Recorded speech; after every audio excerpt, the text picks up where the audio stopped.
Hello and welcome to the brewery. That is actually looking a bit more like a building site today than a brewery, but it's still a brewery. So today we're going to be looking at a pump.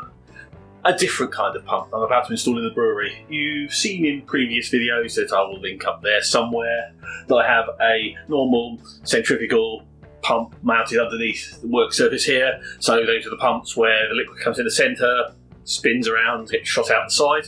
What I have today is a different kind of pump. Looks pretty similar, but my understanding is, and I'm no pump expert, this works on a rather different principle. This is a membrane pump, sometimes called a diaphragm pump, and this works for different purposes. So the pump I have down there is good for pumping large amounts of liquid quickly, whereas this is good for building up quite a lot of pressure. A membrane pump works with little flexible membranes that flex one way and the other, so as the rotor goes around it pulls the membrane up and pushes it down. That sucks liquid in through one valve and pumps it out through the other, as you can see in these diagrams. And that will operate when the water's not actually flowing very much. Okay, so let's get this pump mounted out and plugged in and connected. So I'm going to mount this to the wall and its power supply, and then I'll show you what I'm doing with it.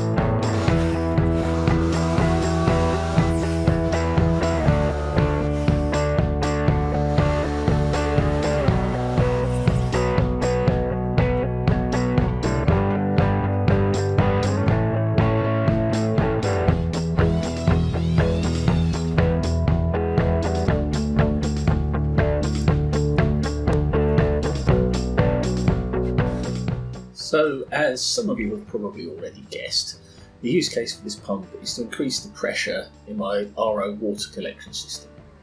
Using basic mains water, it was taking nearly as long to collect the 40 odd litres of water I wanted to make a beer as it would take me to actually brew the beer, which seemed, well, I was having to collect the water a day before, which was just a bit daft. So just to test it here, I'm collecting 2 litres, which takes 17, nearly 18 minutes. So with the pump fitted, we take the pressure up from around 40 psi to closer to 90. I'm just running this on the input to the whole filter set. And now let's see how long it takes to collect the same amount of water. It immediately looks like it's going significantly faster, but after waiting for a while to collect the 2 litres,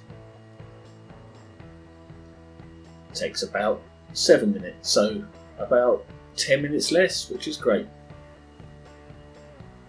Well, I hope you enjoyed that view of a different pump in a brewery and how to use it and install it. It looks like, with some brief back of the envelope calculations, that will take the amount of time it takes to collect all the water for a full batch, so 40 odd litres, down to about 2 hours, just over 2 hours, from more like 4 or 5 that it was taking before, which is a big step forwards.